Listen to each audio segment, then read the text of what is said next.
বাংলাদেশের কিছু মানুষ যতই ভারতকে বয়কট করার চেষ্টা করুক না কেন, আমরা সবাই জানি যে দুই দেশ পরস্পরের ওপর প্রত্যক্ষ এবং পরোক্ষভাবে নির্ভরশীল।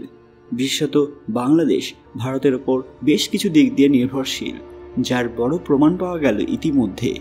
বাংলাদেশ সম্প্রতি ভারতের কাছ থেকে চাল আমদানির অনুমোদন দিয়েছে, যা উভয় দেশের অর্থনৈতিক এবং কূটনৈতিক সম্পর্ককে আরও মজবুত করার একটি বড় উদাহরণ।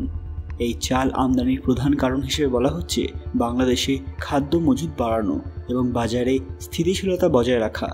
কিন্তু আসলেই কি তাই যে বাংলাদেশ কিছুদিন আগে অবধি ভারতকে কোনো পাত্তাই দিচ্ছিল না, তারা আজ হঠাৎ আবার কেন চাল নেওয়ার চেষ্টা করছে? সত্যটা জানলে আপনারাও অবাক হবেন। তার আগে কমেন্ট বক্সে হর হর মহাদেব লিখতেই ভুলবেন না। সকলকে আমাদের চ্যানেল পুরাণ কথায় স্বাগত। আজকে আপনারা জানবেন কেন ভারতের কাছে চাল চাইছে বাংলাদেশ। ভিডিওতে এগোনোর আগে সবাই অবশ্যই আমাদের চ্যানেলটি সাবস্ক্রাইব করে নেবেন। সাম্প্রতিক সময়ে ভারতীয় চাল বাংলাদেশের খাদ্য সরবরাহ শৃঙ্খলে গুরুত্বপূর্ণ ভূমিকা পালন করবে। ভারতের দিক থেকে এটি শুধু ব্যবসায়িক চুক্তি নয়, বরং আঞ্চলিক সহযোগিতা প্রদর্শনের একটি বড় পদক্ষেপ। ভারত বিশ্বে বৃহত্তম চাল রপ্তানিকারক দেশ এবং প্রতিবেশী দেশগুলোর খাদ্য চাহিদা মেটাতে এর গুরুত্বপূর্ণ ভূমিকা রয়েছে। ভারতের জন্য এটি অর্থনৈতিকভাবে লাভজনক হওয়ার পাশাপাশি একটি কূটনৈতিক বার্তাও যে প্রতিবেশী দেশের চাহিদা মেটাতে তারা সবসময় প্রস্তুত। যে দেশ তাকে অনবরত ছোট করে, অপমান করে, বয়কট করার চেষ্টা করে, তাকেও সাহায্য করবে ভারত। তবে এই ধরনের চুক্তি কিছু চ্যালেঞ্জও সৃষ্টি করতে পারে। ভারতের অভ্যন্তরীণ বাজারে খাদ্যপণ্যের দাম স্থিতিশীল রাখা একটি গুরুত্বপূর্ণ বিষয়, বিশেষত যদি রপ্তানির কারণে সরবরাহ সংকট তৈরি হয়। অন্যদিকে বাংলাদেশের জন্য আমদানির ওপর নির্ভরশীলতা তাদের স্থানীয় কৃষি খাতের ওপর প্রভাব ফেলতে পারে। এই বিষয়ে বিশেষজ্ঞদের জিজ্ঞাসা করা হলে তারা বলছেন যে এই চুক্তি উভয় দেশের জন্যই লাভজনক, তবে দীর্ঘমেয়াদে খাদ্য নিরাপত্তা নিশ্চিত করার জন্য বাংলাদেশকে স্থানীয় উৎপাদন বাড়ানোর দিকে মনোযোগ দিতে হবে। ভারতও তাদের রপ্তানির ভারসাম্য বজায় রেখে আঞ্চলিক সহযোগিতা চালিয়ে যেতে পারে। এই ধরনের উদ্যোগ দক্ষিণ এশিয়ার দেশগুলোর মধ্যে পারস্পরিক নির্ভরতা এবং সম্পর্ককে আরও দৃঢ় করবে। ভারত এবং বাংলাদেশের মধ্যে দীর্ঘস্থায়ী বাণিজ্যিক সম্পর্ক এবং সাম্প্রতিক সময়ে খাদ্যশস্য, বিশেষ করে চালের আমদানির প্রমাণ অনুযায়ী ভবিষ্যতে খাদ্যশস্যের চাহিদা মেটানোর জন্য ভারত বাংলাদেশের একটি নির্ভরযোগ্য উৎস হয়ে যেতে পারে।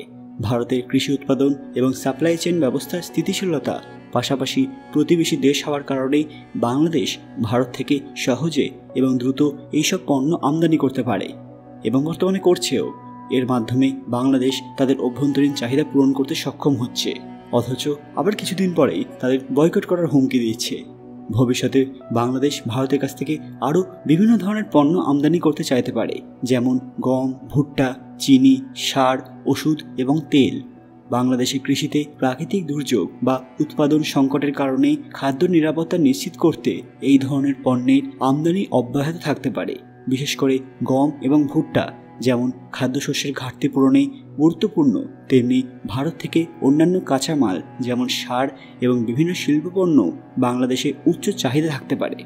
ভারত খাদ্যশস্য রপ্তানির দিক থেকে একটি নির্ভরযোগ্য দেশ, সেটা বাংলাদেশ ভালো করেই জানে।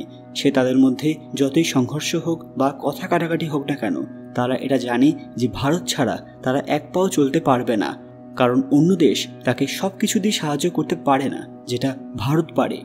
এর পাশাপাশি ভারতের সঙ্গে বাংলাদেশের দীর্ঘদিনের অর্থনৈতিক এবং সাংস্কৃতিক সম্পর্ক রয়েছে, যা নিমেষের মধ্যে কি নষ্ট করে দেওয়া যায়, যা এই ধরনের চুক্তিকে সহজতর করে। রাজনৈতিকভাবে বয়কট বা আমদানি কমানোর কথা বলা হলেও প্রকৃত পরিস্থিতি এবং খাদ্যশস্যের অভাব মেটানোর জন্য এই সিদ্ধান্ত প্রয়োজনীয় হয়ে পড়েছে। ভারতও এই প্রয়োজন মেটাতে দ্রুততার সঙ্গে প্রস্তুতি নিয়েছে, যা তাদের আন্তর্দেশীয় সহযোগিতার মানসিকতাকে প্রকাশ করে। এই সিদ্ধান্ত উভয় দেশের জন্য লাভজনক, কারণ এটি বাংলাদেশের খাদ্য সংকট সামাল দিতে সাহায্য করবে এবং ভারতীয় কৃষকদের জন্য নতুন বাজার সৃষ্টি করবে।